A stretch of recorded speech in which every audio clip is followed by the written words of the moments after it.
He told her to walk away. He smirked, said she wouldn't last a day without him. But when she did walk, the world stopped and started clapping. This is the story of a man who thought his power was everything, and a woman who taught him what real power looks like when it's quiet and doesn't beg to be seen. He mocked his own wife for refusing to accept his mistress. Have you ever been betrayed by someone who thought you'd never leave? Have you ever been told you weren't enough by the person who once swore you were everything? Sharon Alden stayed silent for too long, until her silence became strategy, and Kalen Dravos, the billionaire who thought he owned the game, learned what it felt like to be left behind. But what happens when the woman you dismissed becomes the woman everyone's watching? Would you try to win her back, or watch her build a world where you don't exist? If you believe love should never come with humiliation, if you believe real strength is knowing when to leave, then this story is for you. Like, comment and subscribe to Mr. Charles' Stories. Let's begin. The chandelier above the marble kitchen island sparkled with curated warmth. Every chair was designer, every candle unscented, perfectly aligned. Everything was curated, except the silence. Sharon Alden stood by the floor-to-ceiling window, a glass of untouched wine in her hand. Below her, the city glowed like fireflies in glass jars. She had lived in this penthouse for 5 years, but tonight it felt like a museum. Cold, beautiful, dead. Behind her, the sound of leather shoes clicked faintly against the polished floor. Kalen Dravos, tech billionaire. Self-made, the papers said. Son of a Detroit mechanic, turned app mogul by 25, billionaire by 32. Her husband. Dinner? He asked, not looking up from his phone. I already ate, she replied, not looking back. There it was again, that paper-thin exchange that had become their new normal. She wasn't angry anymore. That would mean she still expected more. Kalen opened the fridge, pulled out a bottle of sparkling water, and leaned against the counter. You're still doing that fundraiser at the Met next week? She nodded. He glanced up. Do I need to be there? Her silence was her answer. 3 years ago he would have asked her what color gown she was wearing, or if the pianist she loved had confirmed. Now, he checked if Reva Lynn would be there before committing. Sharon didn't need confirmation. She'd seen the shift. The missed calls, the sudden business trips, the change in cologne, the way he stopped saying her name in public. But the moment it became real wasn't when she found the photo. It wasn't even when she overheard Reva's laugh on speakerphone from his office. It was when he stopped being afraid to show it. That morning, the tabloids had exploded. Kalen Dravos and mysterious beauty spotted in Santorini. The picture was grainy, but it didn't have to be high-res. Reva's red dress stood out like a wound. Kalen's hand on her waist confirmed everything. He had denied it, briefly, said it was business, but he didn't delete the photo when she asked. Didn't even raise his voice to fake a defense. He simply shrugged. You're overthinking it. Sharon didn't cry. She didn't throw anything. She poured herself tea with honey, then said nothing at all. Later that night, she sat on their bed alone, flipping through a wedding album. They had married in Tuscany. Quiet vineyard ceremony. No media. Just 60 guests and a soft breeze. Kalen looked younger then. Less polished, more human. She had worn a dress with pockets. Kalen joked she could keep their future in there. Now, he didn't even remember the name of the officiant. Sharon touched the spine of the album and slowly closed it. The next morning, Kalen entered the penthouse with Reva on speakerphone again. He walked past Sharon as if she were furniture. I'm thinking about backing that wellness app you mentioned, he said to Reva. The one with the daily reset prompts. You should be part of it. You get this space. Sharon looked up. Her hands were folded neatly in her lap. That was her idea. Her concept. The one she had pitched to him years ago. He never supported it. But now, with Reva's voice in his ear, it was worth his money. That night, Sharon opened a locked folder on her laptop, Aethra, an idea born from stress, loneliness, and the pressure of being everything to everyone. She had shelved it after her wedding. Kalen said there was no market for digital healing. Now, Someone else's voice made him believe. She stared at the files, designs, journals, notes, budgets. Her name was on every slide. She exhaled slowly and closed the laptop again, for now. The next morning, she stepped into her walk-in closet. The clothing was immaculate, untouched. Designer names she no longer cared about. Everything she had, he took credit for. She walked out wearing jeans and a neutral coat. No makeup. No ring. She visited her old apartment in Harlem. It was now a studio rental. She stared at the bricks, touched the intercom. No one buzzed her in, but something inside her clicked back into place. She didn't need penthouses. She needed peace.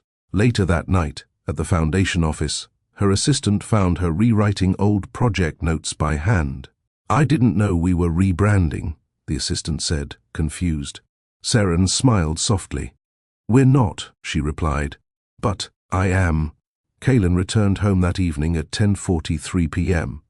No apology, no flowers, no explanation, just a head nod towards Seren, who sat in the reading nook by the fireplace, with a soft scarf over her shoulders and a thick book resting in her lap. He poured himself whiskey, no ice. He didn't ask if she needed anything. He hadn't asked in months. "I'll be in Chicago for the Metrics retreat," he said. Seren turned a page slowly. "That's the same weekend as my event." Kaylin paused. "You'll be fine. You always are." Then he left the room. Reva Lynn was no secret anymore. She didn't have to be. The moment tabloids stopped asking questions, Kaylin stopped pretending. At a recent board dinner, she had arrived first, sat next to Kaylin. Seren was seated 2 chairs down. Reva gave a short speech about wellness and high-performance leadership, something Seren had written herself in a proposal 3 years earlier. She remembered the wording, almost line for line. The room clapped. Kaylin didn't look at Seren once. That night, Seren returned home in silence. She stepped into her closet and ran her fingers across the dress she'd worn, a dark green silk gown that barely got photographed. Not because it wasn't beautiful, but because the media no longer saw her as the wife. She was now his first. On Tuesday, she met with the board of her foundation. It had grown from a single urban garden project to an international mentorship network for women in tech. One of the directors asked her, "Will your husband be attending the next funding summit?" Seren smiled lightly. "No, he's investing elsewhere these days." They laughed. She didn't. By Thursday, her decision was made. She sent an internal memo, effective immediately. "I will begin my transition from executive lead." No explanation, no press release. When her assistant asked where she was going, Seren gave a small smile. Home, but she wasn't talking about the penthouse. Back at the penthouse that night, Kaylin leaned over the kitchen counter, reading his screen. "Reva's going to Dubai in March. I might fly out for that pitch event." Seren stirred her tea. "No milk, no sugar." "I won't be here," she replied. He looked up, mildly curious. "Where are you going? Does it matter?" He gave a tight shrug and turned back to his screen. "Don't forget to leave the security code with the front desk." It was the last time she would ever sit in that kitchen. That weekend, Seren took 1 suitcase, a small leather-bound notebook, and her late mother's bracelet. That was it. No designer luggage, no personal assistant, no dramatic farewell. On the kitchen counter, she left a handwritten note. "You were wrong. I never needed your world to breathe." By Monday morning, her closet was empty. The wardrobe team emailed Kaylin. "Should we prepare Mrs. Dravos's outfits for the Paris summit?" He replied with a single word, "No." Days passed. No calls, no messages, no confrontation. Kaylin didn't ask around. He believed she'd return. They always returned, didn't they? But then Reva forwarded him a headline. Seren Alden seen leaving private VC meeting in Tribeca. New project rumored. Kaylin blinked. Another article followed. Alden sighted in Lisbon. Low profile but not low impact. He scoffed, shut his laptop, and poured himself another drink. "Publicity stunt," he muttered. But his jaw tightened. What bothered him wasn't the possibility that she was rebuilding. It was that she hadn't tried to win. No begging, no fighting, no threats. She left, and then she went silent. By the second week, her number was deactivated. Her foundation email bounced back. Even her friends gave rehearsed answers. We haven't heard from her. She needed space. Kalen laughed to himself. Space from what? From being taken care of. But one night, past midnight, he opened a drawer in his office and found a business card. It was hers. The original mock-up she had made years ago. Aethra founder, Seren Alden healing isn't loud, but it's necessary. He stared at it for a long time, then tucked it back into the drawer, still not believing she'd do anything real with it, still not believing she could. If you've ever been underestimated in your own home, if you've ever watched someone rewrite your ideas and call them their own, then you know how Seren felt. Comment below if you've ever had to start over quietly, and hit that like button if you believe dignity should never be mistaken for weakness. Subscribe to Mr. Charles Stories, where every silence has a voice. The lights were dimmed low, casting a soft golden hue over the velvet-draped ballroom. Seren stood backstage, adjusting the clasp on her silver bracelet. Her mother's. Hundreds of guests filled the tables. Investors, board members, ambassadors. This was her night. Her team had worked for months on the Alden Foundation's largest event. To date, funding 5 new women in tech hubs across underserved cities. This night was supposed to be her statement to the world. She took a calming breath, checked the microphone, reviewed her closing speech again. But then she saw him. Kalen, not alone. He entered with Riva. Riva wore a red gown. Again, not subtle, not safe. A dress that screamed attention. Kalen didn't stop her, didn't ask her to tone it down. He walked in as if she belonged beside him. Seren watched from backstage, calm on the outside, burning beneath. "Why is she here?" her assistant whispered. "I'm not surprised," Seren murmured. "Just disappointed." He didn't even ask. The program began. Seren took the stage first, introducing keynote speakers and honorees. She thanked every partner, every mentor, every community that made the foundation what it was. Polite applause followed. She returned to her seat. A few minutes later, it was time for the founder's toast, the final tradition of the night. Her name was on the program. The spotlight shifted to Kalen. Seren froze. What was he doing? He stood, adjusted his jacket, and smiled at the crowd. "I'd like to take a moment to recognize someone whose insight has helped shape where we're headed next. Someone who's been guiding me into the future of wellness and innovation." Seren blinked. Kalen turned toward Riva. "Riva Lynn." There was a pause, a moment of disorientation in the room. A few awkward claps started. Riva stood, modestly at first, then walked up as if she owned the ballroom. Seren sat completely still. No emotion on her face, no reaction. Inside, though, her ribs squeezed against her heart like a vice. Riva's toast was polished. She spoke about mental stamina, high-functioning recovery, and adaptive leadership, words Seren had used in her own early work, years ago. But tonight, they echoed in someone else's voice. Riva ended with a quote. Kalen laughed, placing his hand on her lower back as she stepped down. The applause this time was louder. Seren stood and quietly walked out to the hallway. She didn't need to cry. She just needed air. Outside the ballroom, the cold air bit at her bare shoulders. She stepped away from the glass entrance and leaned against the stone pillar. She had designed this event to celebrate her legacy. And now, she had watched her name become invisible in the house she built. After 20 minutes, Kalen stepped out, scanning for her. "There you are," he said. "Was Riva's appearance your idea?" She had something to say. "It fit." "You mean she fit?" Seren said, still looking away. "She fits your new narrative." Kalen tilted his head. "She's sharp, ambitious. She gets it." "I get it too," Seren whispered. "No, you don't," he replied. "You want everything to stay soft and emotional. But in this world, power moves loud. She doesn't hold back. She brings results. Seren turned to him, eyes steady. So what do I bring, Kalen? He didn't answer, just shrugged. That was the moment, the one that ended everything inside her. She didn't leave the event early. She returned, smiled, posed for photos. She gave her final speech, short, firm, composed. The crowd clapped. Many clapped louder than before. But Seren wasn't there anymore. Only her shell stood on that stage.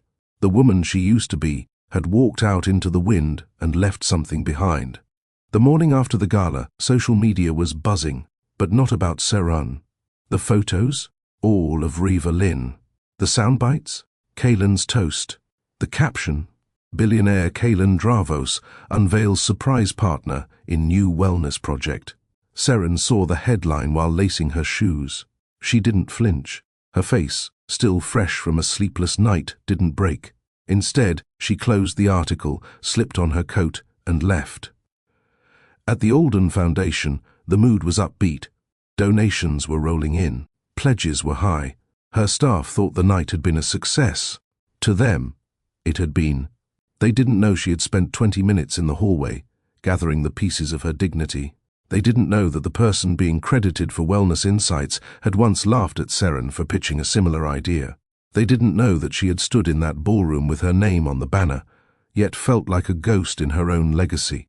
In the boardroom, she sipped black coffee while reviewing numbers. No emotion, no delay, no meltdown. Then came the email from the PR consultant. Kalen and Riva will be speaking at a digital wellness panel in 2 weeks. Would you like us to coordinate brand alignment, since your foundation has crossover interest? She stared at the message. No anger, just a slow shake of the head. No, she typed back. One of us doesn't need alignment anymore. She hit send. Later that evening, she sat in her private office, staring at the original pitch deck for Aethra, the wellness startup she once begged Kalen to fund. He had dismissed it then. Now he praised Riva for the same vocabulary, same market, same soul. She whispered to herself, "You wanted loud. I'll show you what quiet can do." That night, while the city pulsed beneath her, Seren opened a blank document. She titled it, Exit Blueprint. 3 days later, she entered the penthouse with her steps lighter than usual. She didn't call for the house staff. She didn't ask about Kalen's meetings. She didn't look at the security footage. She simply moved from room to room, taking mental inventory, not of what to pack, but of what to leave behind. In the walk-in closet, she selected only a few neutral pieces. In the study, she retrieved a USB drive from her locked drawer. In the bedroom, she stared at the bed and whispered, "I haven't rested here in over a year." By morning, she left a copy of the Foundation's Gala Success Report on Kalen's desk. Attached was a sticky note. No need to approve. This will be my last signature. She didn't write a resignation letter. She wrote a transfer of vision. She named successors, confirmed ongoing project timelines, and locked her personal archive. She walked into the staff meeting that week and said, "The Alden Foundation is not a person, it's a cause, and that cause will grow without my face tied to it." There was stunned silence. One person clapped. Then another. Then everyone stood. Except Seren. She was already halfway out the door. Kalen received the formal transition email at 3:04 p.m. He didn't reply. He didn't call. He thought it was a dramatic phase. He thought she'd come back once she cooled off. That night, Kalen returned to the penthouse and found it clean. Sterile. Soulless. No music. No scarf draped over the reading chair. No tea on the warmer. He poured whiskey. Then realized the good crystal was gone. That was hers.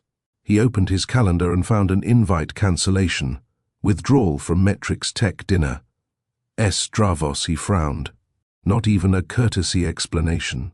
Then he checked her social feed. Nothing. Just her last post from 2 weeks ago. A photo of a sunset over Lisbon. Caption, "Peace is a place, not a prize."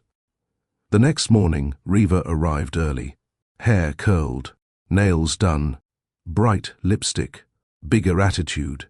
"Did you see Forbes?" she asked. He hadn't. She turned her phone toward him. Sources say Seren Alden seen with Rothan Global VP in New York. Wellness startup discussions rumored. Kalen blinked. He read the byline twice. Riva raised her eyebrows. She's moving fast. She's bluffing, he said flatly. But his voice cracked slightly. That weekend, he went to the gala replay online, fast-forwarded through Riva's speech, watched Seren's final words again. She was calm, measured, her voice steady. There's no legacy more lasting than dignity, and there's no dignity more powerful than the kind that stays silent, even when it's ignored. He stared, paused it, replayed it. She hadn't looked at him once in that whole speech, and that's when it hit him. She hadn't spoken for sympathy. She had spoken for closure, her own. He closed the laptop, sat in silence, and for the first time in years he felt what she must have felt for months. Invisible. The city below pulsed with quiet chaos. Yellow cabs, steam grates, sirens in the distance. It was just past midnight. Seren stood on the balcony, her arms folded over her chest. The silk robe barely shielded her from the wind, but she didn't move. Her thoughts did the trembling. Behind her, glass doors slid open. Kalen stepped out, phone still in hand, laughter fading from his last call. Riva, probably. His voice still held the flirtation. "Long night?" Seren asked without turning. He paused. "You're still up?" She glanced over her shoulder. Hard to sleep when someone's rehearsing lies 6 feet away. Kalen frowned. "You want to start a fight?" "I want to know when my marriage turned into a strategy deck." He walked past her, leaned on the balcony railing, and sipped from his whiskey glass. "Seren, you're spiraling. It's late. Let's not do this now." She stared at him, calm, cold. "You brought her to my gala." He smirked. "She brought value." "You want the truth?" "I want respect." "She earned that spot." "No, she stole it. From me." "Using ideas you once said were useless." Kalen chuckled, the sound sharp. "You're upset I gave Riva a mic?" "I'm upset that my husband doesn't know the difference between building and betrayal." He turned fully to face her. "You've had the easy life, Seren. Lavish home, my name, my money, my world. And now you want to play martyr because I gave someone else a platform." Her mouth parted slightly. She blinked once. "You think I've been living off you?" Kalen stepped closer. "Tell me something. Where would you be if I didn't put you in that first boardroom? If I didn't bankroll your foundation? If I didn't give you the last name that gets doors opened?" Seren let the silence speak. Then, with quiet grace, she said, "The question isn't where I'd be without you. It's where I'll go, now that I know I was never seen." Kalen scoffed. "You're being dramatic." "No," she replied. "I'm done being silent." She walked toward the glass door. Kalen's voice followed her. "You're not leaving." She stopped, just inside the doorway. "Watch me." Inside, the air felt thicker. She walked to the study and opened a drawer that hadn't been touched in years. Inside, a flash drive labeled Aethra, original build. She had pitched it to him once, sitting on this very floor, barefoot, full of hope. He had laughed. Meditation for the elite. No one's paying for quiet. But now, he was building quiet with someone else, calling it visionary. That night, Seren stayed up organizing files. She printed diagrams, prototypes, email trails, all from 4 years ago. Everything he said was nothing. Everything Riva had recycled. She didn't cry. She didn't scream. She curated, like a woman preparing to leave, not because she was broken, but because she was done being someone else's invisible scaffolding. The next morning, she entered the kitchen early. Kalen sat at the island, scrolling through his phone. He didn't look up. "You didn't sleep again?" he asked. "No." He poured coffee into a mug, slid it toward her. She didn't touch it. "I want this to stop," she said. Kalen exhaled, annoyed. "We're doing this again?" "Yes." "One last time." He leaned back. "You're choosing chaos over comfort." "No, I'm choosing myself over humiliation." He laughed, low, cynical. "You're bluffing." Seren stood straighter. I want you to end it with her. Now. He shook his head. You don't dictate my life. I'm not dictating. I'm asking, because you made vows. He stared at her for a long moment. Then, Reva stays. Seren blinked. Kaelin added, she understands my world. She doesn't nag. She gets it. Seren's voice was barely above a whisper. I used to get it. No, he said. You used to fit it. That was the moment it broke. She turned toward the door. Kaelin's voice stopped her. If you don't like how I live, he said, walk. You won't survive a day without me. Silence. That sentence didn't just land. It scorched. Seren turned back slowly. You mean financially? He smirked. Emotionally, professionally, all of it. I built this world. You benefit from it. She held his gaze for a beat longer, then walked upstairs. Not fast, not angry, just done. By nightfall, the flash drive was in her purse. The plans were in motion. And Kaelin? He was in another call, laughing again, like nothing had just collapsed around him. Seren didn't sleep that night. Not because of sorrow, because of clarity. She stayed up scanning files, deleting digital traces, and organizing backups. Her moves weren't emotional. They were surgical. At 3:14 a.m., she sat in the living room, cross-legged on the carpet, sipping tea from the same mug she used before their wedding. On the side, the faintly faded letters, Peace doesn't beg for space. It takes it. She opened her email drafts folder. Inside was an unsent message titled, To the Man Who Thought I'd Stay. She hovered over it, then deleted it. He didn't deserve words. He deserved absence. Later that day, she dressed in the quiet of the guest bedroom. Simple black trousers, a soft grey sweater, and loafers.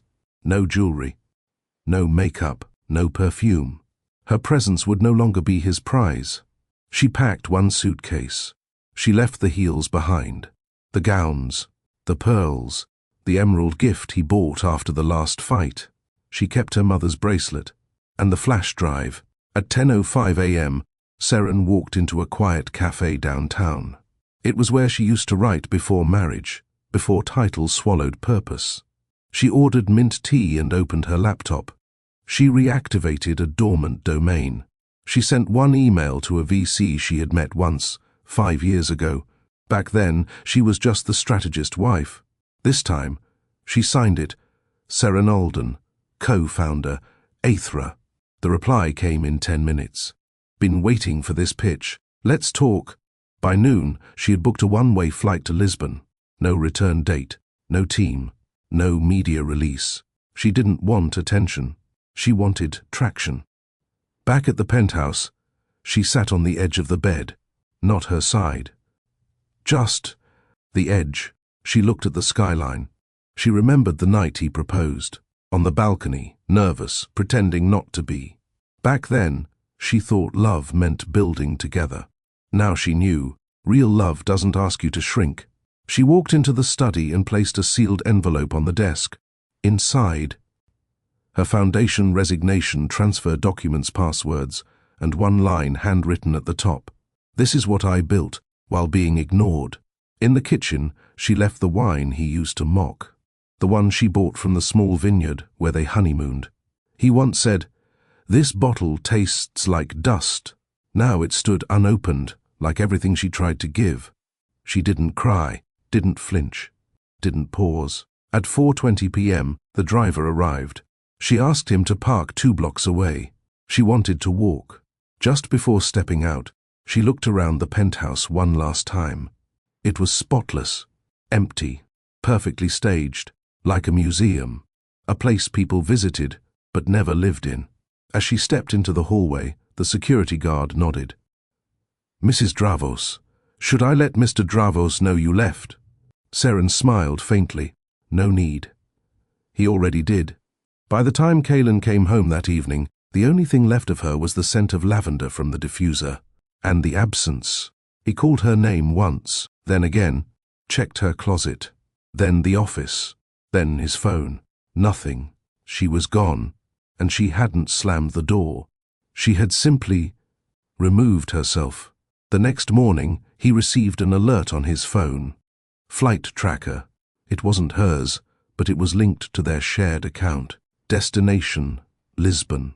He blinked, didn't believe it, then checked the drawer in the kitchen. Her mother's bracelet was gone. That's when he knew she wasn't bluffing. At his office, Reva walked in wearing one of the branded jackets from the new wellness campaign. She leaned in and said, "You coming to the launch dinner?" Kalen didn't respond right away. Instead, he stared at the notification still open on his screen. He tapped the side of his phone, then said, "Go without me." That night, he sat in the reading nook, the one Seren loved, the one he always ignored.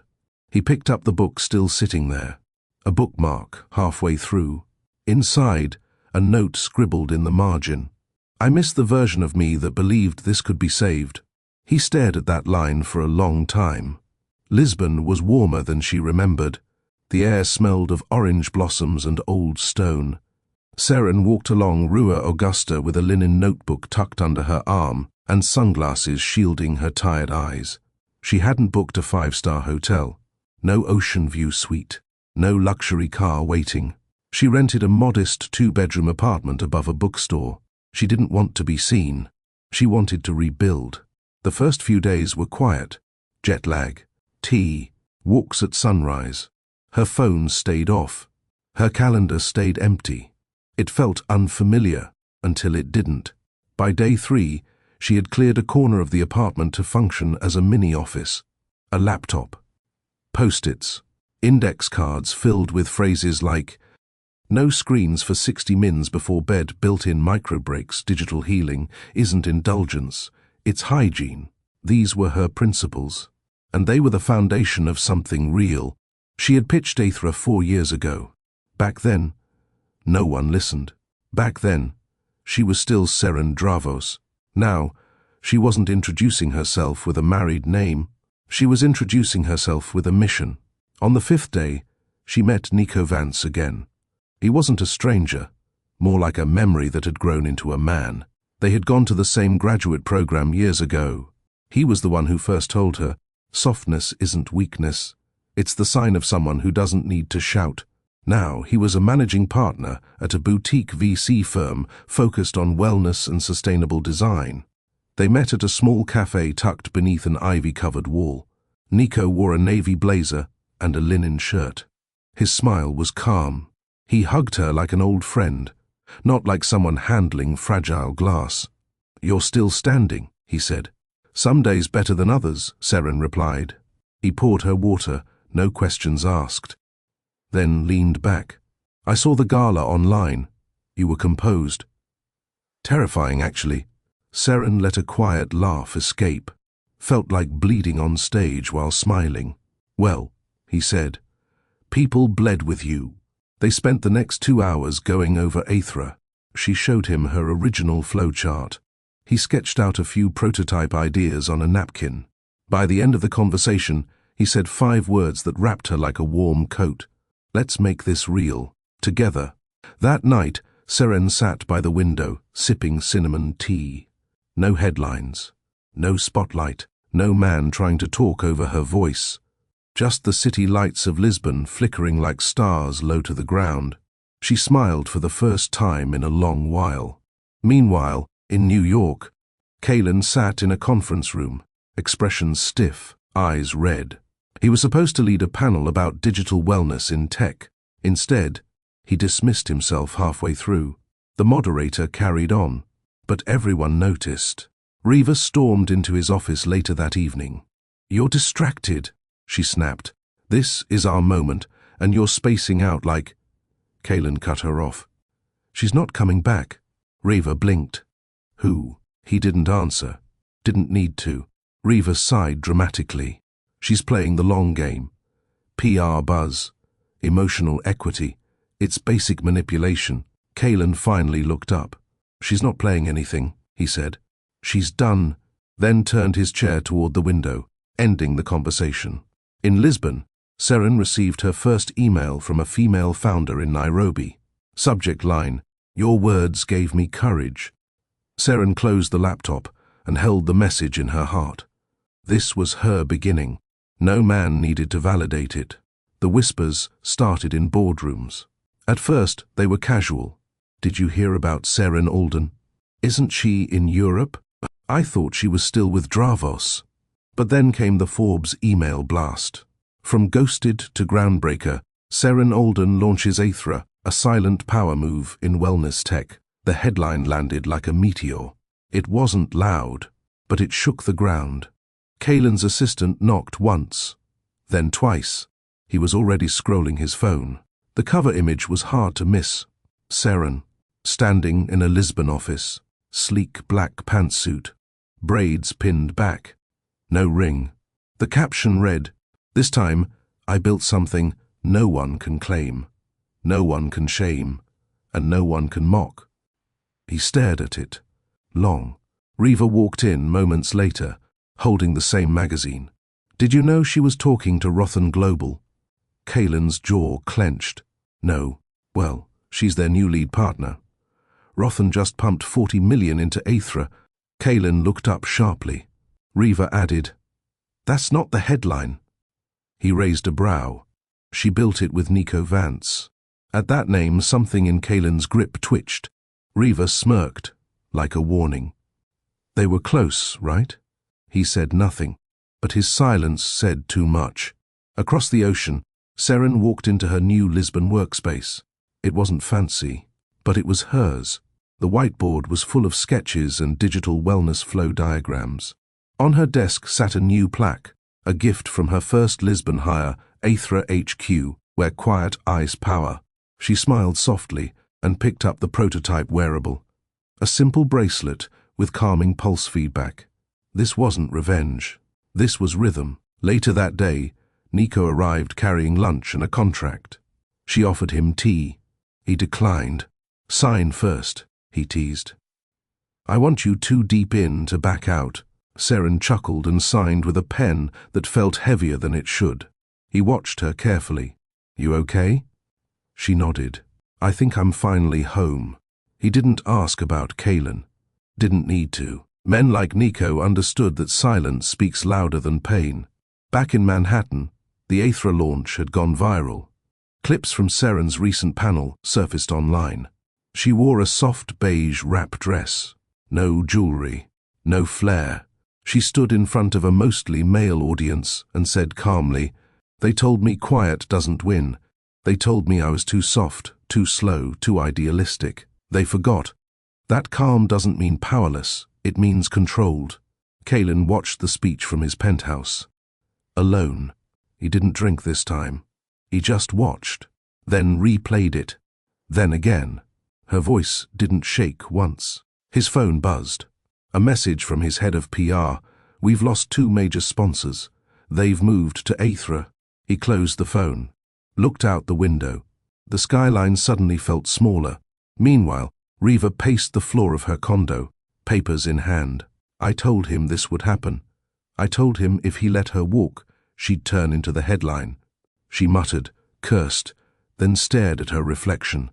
The girl who won the man and lost the war. Back in Lisbon, Seren walked a quiet street with Nico. They didn't speak. They didn't need to. Every so often, someone passed and offered a nod of recognition. She'd never wanted fame. But now it followed her, not like a spotlight, but like sunrise. Steady, unapologetic. As they stopped outside a bookstore, Nico finally asked, "Do you regret anything?" Seren thought for a moment. "Only that I waited so long to leave." The news didn't just trend. It thundered. Aethra closes $40 million Series A, backed by Rothan Global Seren. Alden returns to tech. Alone and stronger, she built IT in silence. Now the world listens. Within hours of Forbes releasing the cover story, Twitter was flooded with reposts of Seren's photo, back straight, chin high, her arms folded in front of a sunlit window overlooking Lisbon. No flashy colors, no posed smile. Just a woman looking like she didn't come back to compete. She came back to own. In Midtown Manhattan, the boardroom of Dravos Technologies was unusually quiet. All screens displayed the same article. The company name Aethra had replaced every major talking point of the day. One executive coughed. Another shifted uncomfortably. Then someone finally said it. "This is bad." Kaylin sat at the head of the table. Expression unreadable. Phone silent. Mind roaring. "She used Rothen Global," one director muttered. "Of all firms." Rothen wasn't just a competitor. They were Kaylin's fiercest rival. 2 years ago, Rothen outbid him on a government contract that nearly tanked his expansion into Asia. Now they were backing his ex-wife's solo venture. "With $40 million, do we issue a statement?" the PR rep asked. "Stay ahead of it." Kaylin shook his head once. No comment. But she was... I said no comment. The room fell quiet again. Back at his office, Kaylin shut the door. He walked to the minibar, poured water, not whiskey. He sat and watched the video everyone else was watching. Seren's keynote. Her voice filled the space like it had once filled their kitchen. Steady, elegant, controlled. They said silence means surrender. I say silence builds stamina. While the world mocks, we mold. While they gossip, we grow. While they boast, we build. The crowd in the video applauded, but all Kaylin heard was the sound of his own arrogance coming back like an echo. He scrubbed forward to the Q&A session. A young woman in the audience asked, "Did your past experience shape Aethra's mission?" Seren nodded slowly. "I was once told I wouldn't survive a day without someone, that my value depended on the world I was allowed into, so I left and created a world where I didn't need permission." The audience broke into applause. But her voice continued, soft, surgical. "You don't need revenge to reclaim yourself. You just need the courage to walk away and mean it." Kaylin closed the video player, stared at his reflection in the black screen, then opened his browser. He searched Seren Alden plus Nico Vance plus Aethra Lisbon. A series of images popped up. Seren and Nico seated in a cozy cafe, laughing. No handlers, no forced smiles. She looked 10 years younger, and completely unreachable. At home that night, he stood in front of the walk-in closet. Her side had remained untouched for weeks. He opened the drawer where she kept old sketches. Empty. He checked the safe. The original Aethra prototype files, gone. He didn't know whether to feel angry or ashamed. Meanwhile, in Lisbon, Seren and Nico sat in their new workspace, surrounded by a small, hungry team of engineers, designers, and wellness experts. The mood wasn't chaotic. It was focused, real. "Investor calls start Monday," Nico said. "We've got media offers flying in." Seren nodded. "We don't take them all." "Agreed. I want the story to stay about the mission, not the marriage. You're the mission now." Seren gave him a look. "That's not the point." "It is to the women watching," he replied. Outside, the sun dipped behind terracotta roofs. Inside, Seren reviewed a launch deck. Nico leaned over, pointing to a section. "You didn't answer the most important question." She raised an eyebrow. "Which is, what happens when Kaylin reaches out?" Seren didn't look up. "I don't answer." In Manhattan, Reva was unraveling. First, one of the keynote events she was scheduled to speak at removed her name. Then 2 endorsement deals paused pending alignment. She paced her penthouse in bare feet, ranting into her phone. Everyone is acting like she invented wellness. I was part of that idea. Her friend on the other end mumbled something half-hearted. Reva snapped. She stole my moment. But even she didn't believe it anymore. At a press roundtable the next morning, Seren was asked directly, "Do you have any comment about Kaylin Dravos's rumored wellness platform?" Seren's response was calm. "No. My work isn't in response to anyone else's. It's a continuation of the purpose I started before anyone believed in it." That line spread faster than the funding news. Nico later pulled her aside. "That quote," he said, smiling. "Tattoo-worthy." Seren laughed for the first time in days. A full one. It was that sound, the soft return of joy, that made her finally believe. She was no longer surviving. She was leading. In a late-night board meeting, one of Kaelin's directors said it out loud. "She beat you." Kaelin didn't argue. He only said, "She earned it." The world didn't stop for Seren Alden. It adjusted to her. Within 1 week of Aethra's funding announcement, the following happened. 2 major wellness companies pulled out of their contracts with Dravos Tech. A prominent women's magazine featured Seren on the cover under the headline, "The Woman Who Walked Away and Didn't Look Back." Aethra's beta app saw 160,000 waitlist sign-ups in 72 hours. And through it all, Seren said nothing personal. No messy interviews. No tell-all memoir. No post-subtweeting. Only this. Quiet power isn't just a tagline. It's the foundation. Meanwhile, Kaelin was fighting fires. Not business ones. Ego ones. At a private dinner, one investor asked, "So, how does it feel to be on the other side of her story?" Kaelin took a sip of wine. "You're assuming I'm not still in the story." The investor raised an eyebrow. "You sure about that?"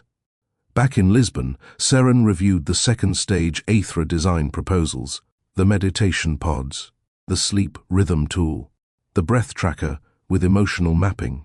Everything she had envisioned during sleepless nights in a marriage that dismissed her. Now, it was real. Nico stood by the whiteboard, marker in hand. "You good with this rollout plan?" he asked. Seren nodded, then paused. "Add 1 more city." "Which?" "New York." He raised an eyebrow. "You ready for that?" She smiled, cool even. Later that afternoon, she recorded a short video for Aethra's internal team. She wore a soft blue blouse, hair natural, eyes focused. "What we're building isn't about trend. It's about tools. It's about reminding people that they don't have to break to matter." It was meant for her team only, but a snippet leaked and went viral. "You don't have to break to matter." That line showed up on shirts, notebooks, even Instagram bios. By the end of the week, Aethra was being described as a spiritual tech movement. Seren didn't chase that description. She stayed grounded in function. Meanwhile, Riva was unraveling faster. She tried to post a wellness thread on social media. It backfired. People flooded her comments with clips of Seren saying similar things. 2 years earlier, brands began distancing. Her invites dried up. She called Kaelin in a panic. "You need to fix this." "I can't," he said. "She's making me look like a fraud." "She's not even trying," Kaelin replied, voice flat. In a rare moment of self-awareness, Riva sat in front of her bathroom mirror and whispered to herself, she didn't need to fight, because she already won. That same night, Kaelin opened his laptop and typed an email he never sent. Subject: "We built something beautiful once." He hovered over send, then deleted it. Instead, he booked a ticket to Lisbon. He didn't expect a reunion. He didn't even know what he was hoping for. Maybe closure, maybe clarity, maybe a chance to see the life she built without him and understand how she did it. When he landed, the headlines were already ahead of him. Kaelin Dravos spotted in Lisbon ahead of Aethra's international press night. Awkward or overdue. Billionaire visits city where ex-wife's empire now stands. He checked into a quiet hotel, made no calls, went nowhere public.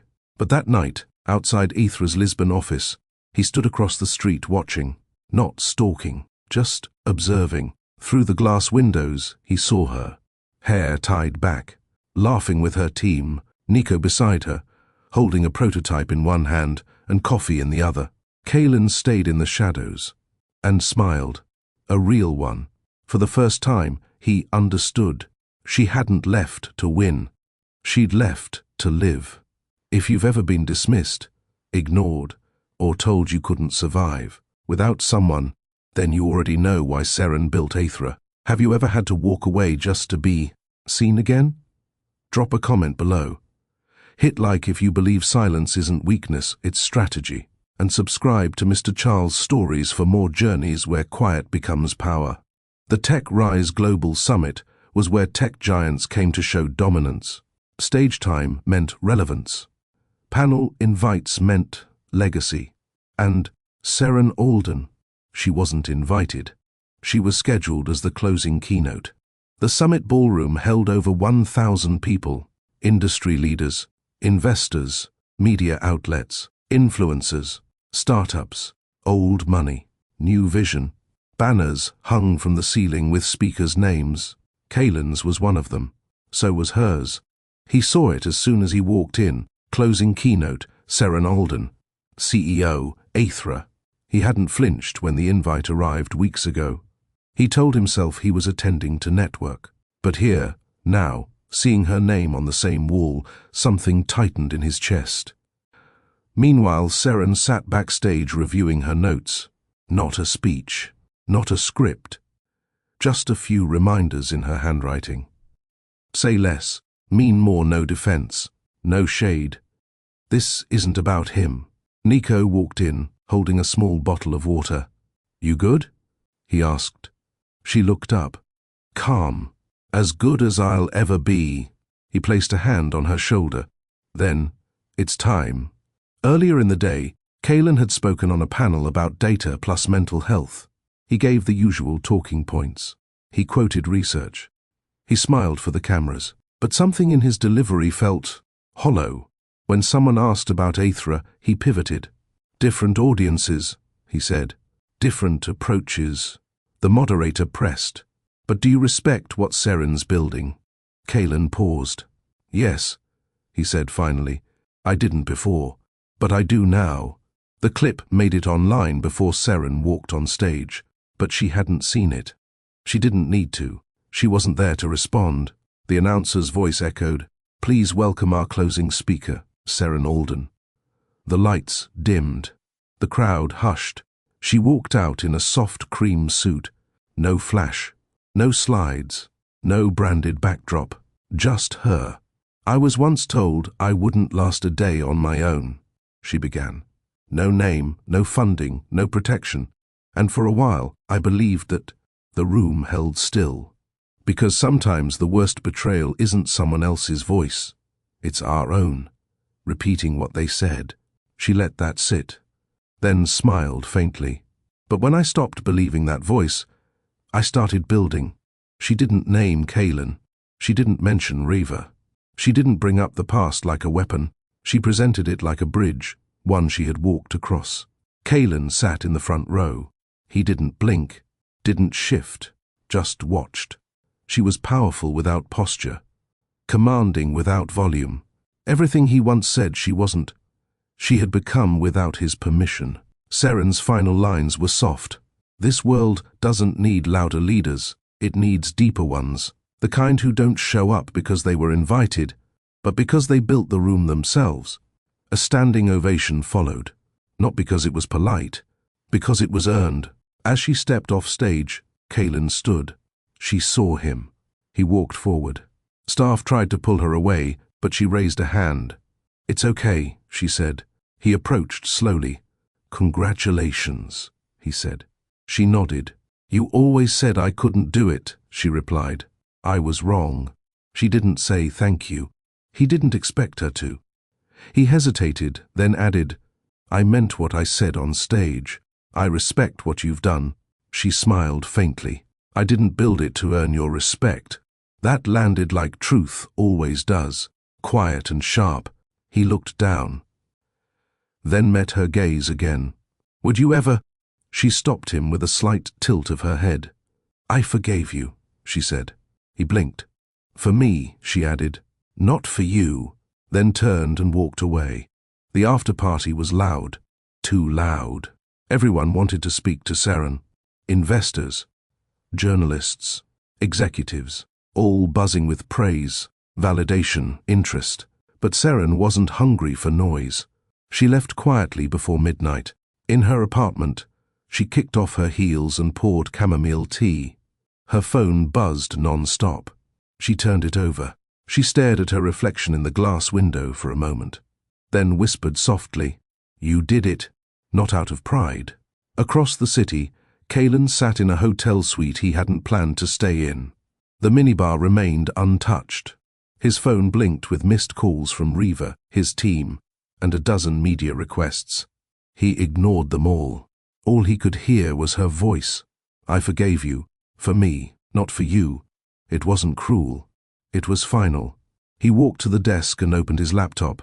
For the first time in his life, he searched his ex-wife's platform, not as a rival, but as a student. He downloaded Aethra's early access app, logged in.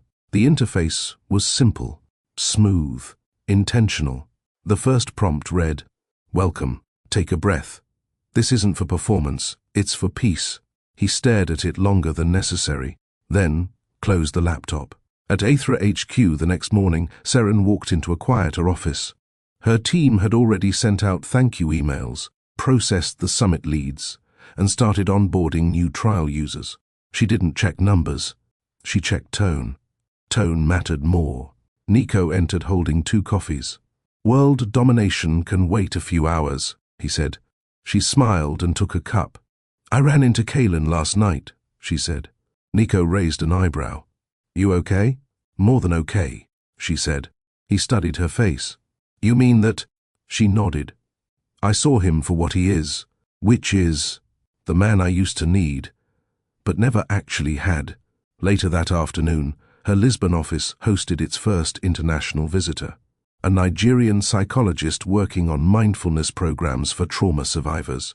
Seren sat with her on the rooftop patio, taking notes and offering resources. Not once did she mention Kaylin. Not once did she mention what she'd left behind. She only talked about what she was building next. Back in New York, Riva was scrambling. 2 wellness investors cancelled. A podcast dropped her as a guest. An internal staff member leaked emails showing she'd plagiarized Seren's early proposal language. The media didn't drag her. They ignored her, which was worse.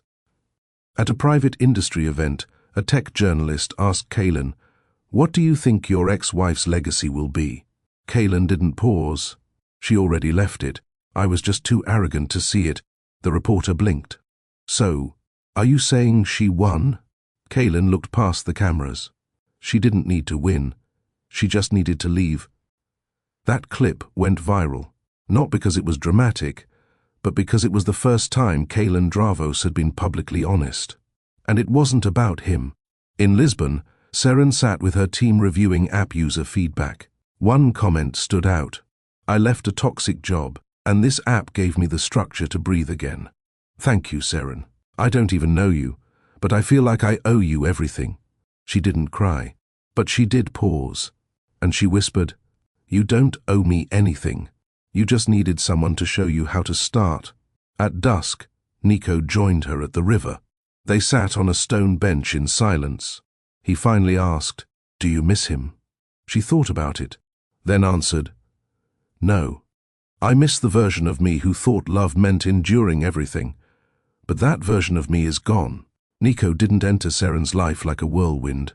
He walked in like a whisper, steady, unassuming, always with presence, never with pressure. That's what made her trust him. Not the investments, not the business savvy, but the way he never tried to compete with her silence. It started as long working hours, sitting across from each other, sharing meals between pitch decks and prototype tweaks. Then came the jokes. Then came the pauses between conversations that weren't awkward. They were comfortable. One night, after a quiet product test run, Seren turned to him on the rooftop and asked, "Why did you back me? Really?" Nico tilted his head. "Because I knew you weren't trying to prove anything. You were trying to build something." She studied him. "And you didn't think I was a risk?" "You were a risk," he said. "But so is anything worth doing." Over time, the world started noticing them. Photos leaked. Nico and Seren walking through the streets of Lisbon, shoulders almost brushing. Tabloids tried to spin it. Is Nico Vance the power behind Aethra's CEO? Tech's quiet couple? Or just business? Seren ignored it. So did Nico. But when the media asked directly, he gave only one line. "I don't power Seren. She powers herself. I just don't get in the way." At Aethra HQ, the team didn't whisper. They saw what was there. It wasn't romantic tension. It was grounded respect. A kind of closeness that didn't ask for validation. Then came the TED Global invite. They wanted Seren to speak, but not about Aethra. They wanted her personal journey. Her response? I don't speak about the past unless it teaches. Nico overheard and asked, What would you teach? She smiled softly. How to walk away from what diminishes you, before it becomes the only voice you recognize. That afternoon, Nico brought her a framed quote, one she had once said absent-mindedly during a staff brainstorming session. Your peace isn't a luxury, it's a metric. She stared at the frame. Why this? Because you keep forgetting that it applies to you too. Later that night, over dinner, she finally asked the question that had lingered in the air for weeks. Nico, why didn't you ever try to date me? He set his fork down. Because you weren't ready. And I didn't want you to mistake healing for romance. She blinked. He continued. But if one day you stop asking that question like it's a test, ask it like it's an invitation. Silence again. But this time, it was full. Full of things she wasn't yet ready to say, but no longer afraid to feel. Back in New York, Kalen watched the Lisbon photos circulate online. The headlines didn't bother him anymore. The comments didn't sting. What did? The way Seren looked in those photos. Unburdened. Like someone who had stopped proving her worth to anyone, even herself. He attended a charity gala that weekend, alone. When asked about Seren, he replied honestly, She was the best part of me. I just didn't know how to hold her. Meanwhile, in Lisbon, Seren stood in front of a mirror preparing for a small podcast interview. The host was young, bright-eyed, clearly nervous. But her first question was unexpected. What did love look like after you left the man who broke your heart? Seren paused, then replied, Love looked like not rushing to replace pain with noise. Love looked like waiting, until I could hear my own voice again. The night was quiet. No emails, no launches, no calendar reminders. Just a warm breeze slipping through Seren's open window and the soft clink of a spoon against porcelain. She was making tea the way her mother taught her, 2 minutes steeped, never rushed. No talking until the second sip. The world had given her headlines. But moments like this, she gave herself. There was a knock at the door. She opened it to find Nico, holding 2 cups of cinnamon tea. I guessed, he said. She let him in with a small smile. They sat on her couch, barefoot, no laptops in sight. Not work. Not partnership. Just presence. You ever think about the version of yourself that stayed? Nico asked. Seren looked down. Too often. What would she be doing tonight? Waiting for someone to say sorry. And you? I'm not waiting anymore. Silence stretched. Not uncomfortable. Just full. Then Nico said it. Plain, not romantic. I don't want to be the man who replaces your hurt. I want to be the man you grow toward. Seren didn't move. Didn't answer right away. She stared at her tea, steam curling toward the ceiling. Then finally replied, You already are. Back in New York, Kalen sat at a board dinner. His phone buzzed with a news alert. AITHRA's upcoming US expansion includes youth wellness scholarships for underrepresented girls. He didn't flinch. He simply turned his phone face down. He had nothing to offer that story anymore, and he knew it. In Lisbon, Seren and Nico sat on the rooftop an hour later, watching the city lights breathe in and out. She didn't ask what they were. He didn't push her to define anything. They just existed. Not for labels. Not for posts. Not for a second chance at love. But for a real one. One that didn't ask for proof.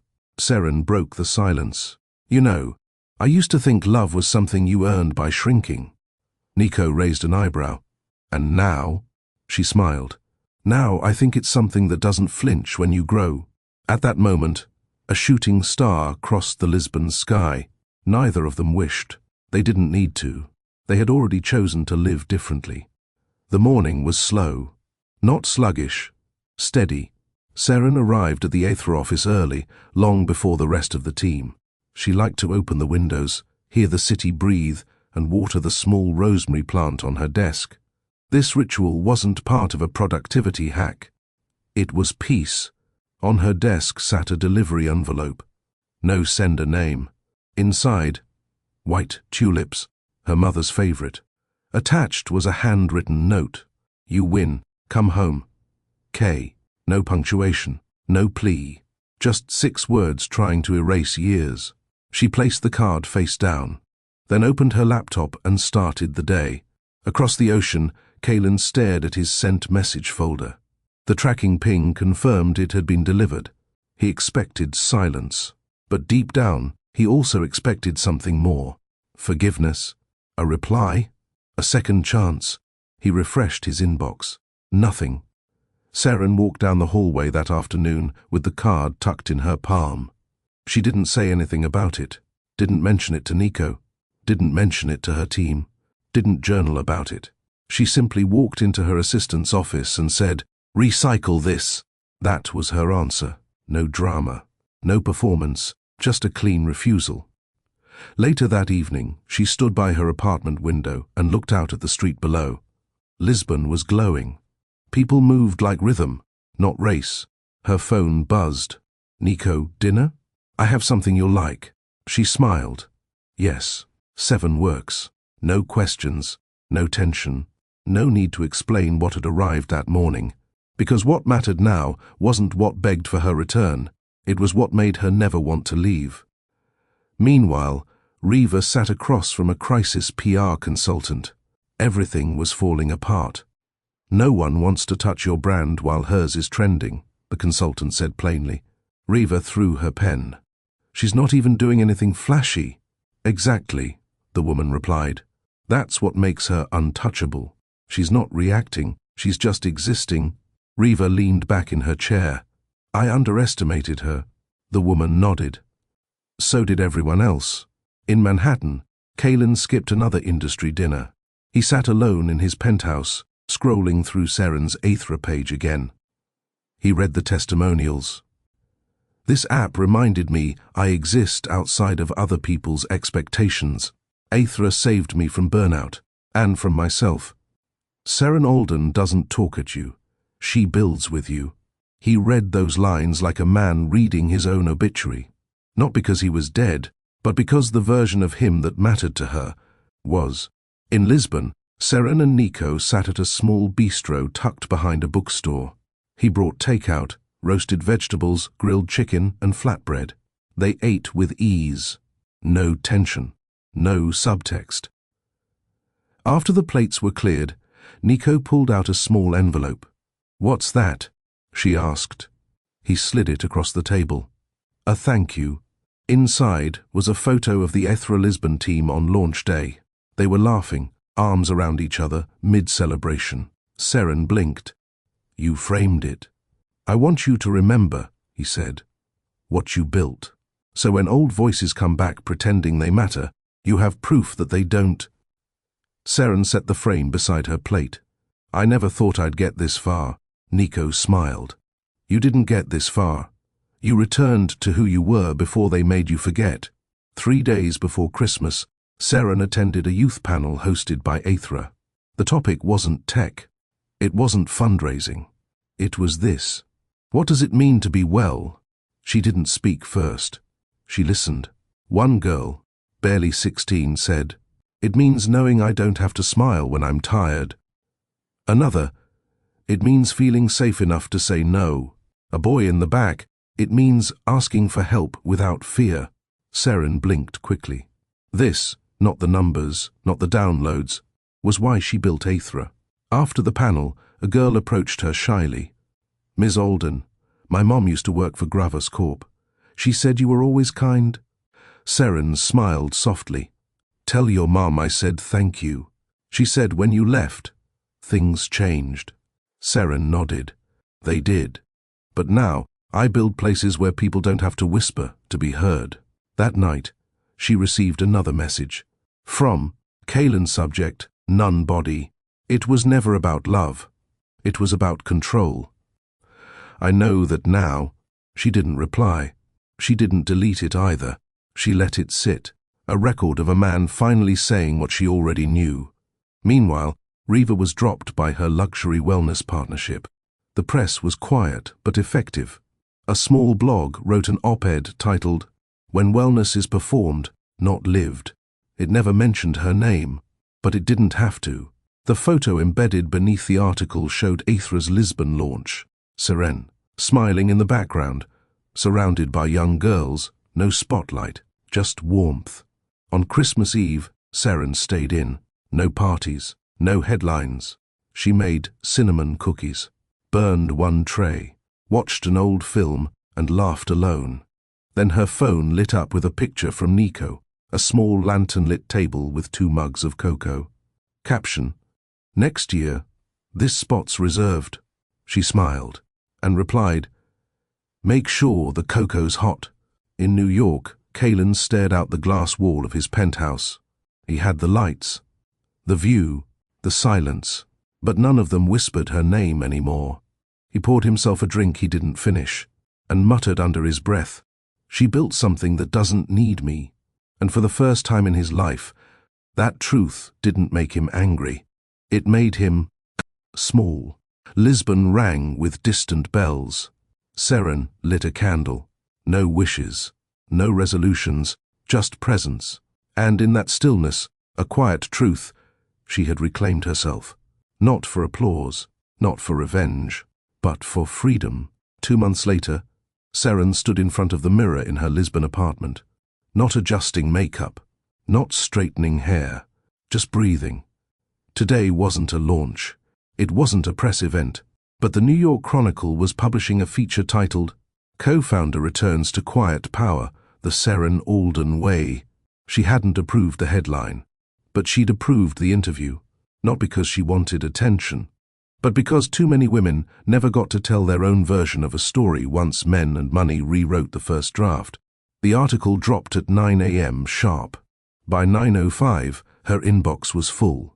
From strangers, from former interns, from young founders, from mothers who had stayed silent at board meetings and now sent quiet thanks. She didn't reply to them all. She couldn't, but she read every one and whispered, "I see you too." Kalen opened the same article in his office. He didn't skim it. He read every word, twice. No bitterness, no sarcasm, just respect. She had become something he never imagined. Not famous, not rich, whole. That same day, Seren walked past Aethra's Lisbon lobby. A new mural had been installed. It showed a girl, eyes closed, surrounded by words like rest, strength, truth, stillness, and power. Beneath it, a plaque. For those who had to leave the room to remember who they were. Seren smiled. She didn't ask who wrote the words. Later that evening, a surprise package arrived at her apartment. No name, just a velvet box. Inside, a pendant. Simple, silver, engraved, ASW. It wasn't jewelry. It was an apology, a reference to her initials before marriage, before Mrs. Gravos, before the rooms that shrunk her voice. She put the pendant back in the box, sealed it, and set it on the shelf behind her books. It wasn't rejection. It was closure. Meanwhile, Riva launched a podcast. Episode 1, Breaking Out of Someone Else's Brand. She didn't mention Kalen. She didn't need to. Everyone who listened knew. She talked about regret, about ambition, about what women sacrifice to survive in elite circles. Ironically, she sounded more grounded than ever. It wouldn't rebuild her image completely, but it was real. And real was finally trending. Seren walked through Lisbon's old quarter later that week, sipping tea, coat folded over her arm. She passed a bookstore and saw her photo in the window, magazine cover from the Chronicle. Someone had scribbled on it. She did it her way. Seren didn't stop. She didn't take a photo. She just kept walking. Because that was the real win, walking forward without needing anyone to see you. Saturday. Arlo hummed as he poured almond milk into a cereal bowl. "Want strawberries?" he asked, already reaching into the fridge. Seren nodded. "Please." They sat on the small balcony of the apartment, Lisbon's rooftops stretching out like burnt orange waves. No meetings, no emails, no expectations, just sun, silence, and them. Across from her, Arlo looked different, not because he cut his hair, not because he shaved, but because he stopped apologizing for wanting her. He no longer needed to explain where he fit into her life. He was already there, not as a title, not as a claim, but as a rhythm, a presence, a choice. He watched her sip tea, the sunlight tracing the edge of her cheek. "People keep stopping me," he said lightly. "Apparently, I'm the guy from the painting." Seren laughed. She knew what he meant. The Chronicle had included a photo of her painting, unfinished, hung in the corner of the living room. And in the background, Arlo, blurred but there, not posed, not perfect, just present. The irony? He never asked to be seen. And now, without trying, he had become part of her narrative. Later that day, they walked through the mercado. Vendors offered figs, honey, cured cheese. At one stall, a woman selling handmade journals whispered, "You helped me leave him, your story, the article." Seren blinked. The woman didn't wait for a reply. She handed Seren a leather-bound journal with gold lettering. Arlo watched as Seren held the journal to her chest. When they got home, she opened it and wrote the words, "I never wanted revenge. I wanted release." That evening, Kaylin finally sent a message. Just 2 words. "You win." Seren saw the notification, read it, closed it. She didn't reply, not because she was cold, but because the version of her that needed his recognition no longer existed. She didn't need to win. She needed to be well. Across the city, Riva recorded episode 3 of her podcast. The theme, "Ego costs more than equity." She didn't flinch this time. She named situations. She didn't protect names.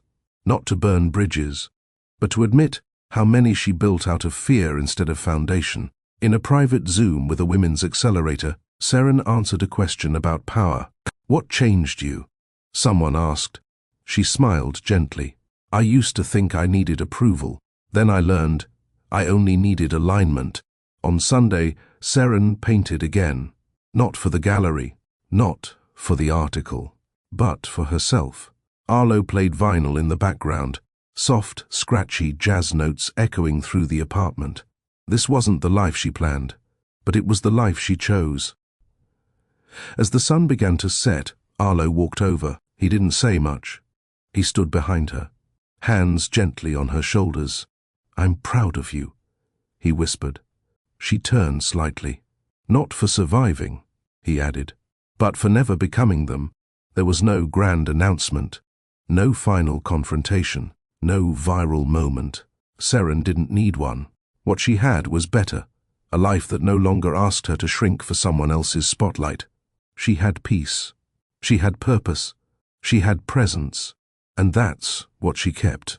This story isn't about revenge. It's about return. Not to what was, but to who she was before being rewritten. She didn't need applause. She needed alignment. And once she found it, everything changed. What can we take from Seren's journey?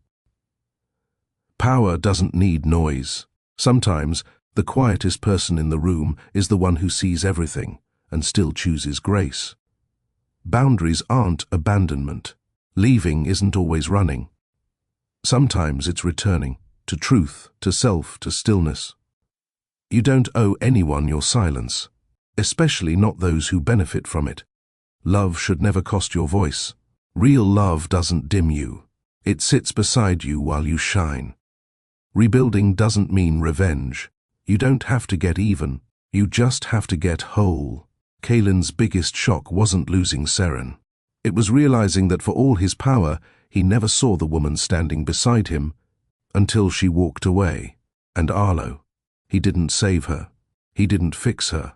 He simply believed her. And in a world that constantly doubted her worth, that was the most radical thing anyone had done. Seren's story reminds us, sometimes the loudest justice is choosing joy and refusing to explain it.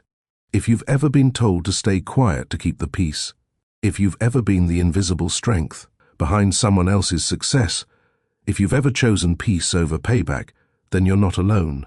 Drop your thoughts in the comments. Like this video if you believe quiet power is real power. And subscribe to Mr. Charles Stories, where we don't just tell stories, We remember the ones the world tries to forget.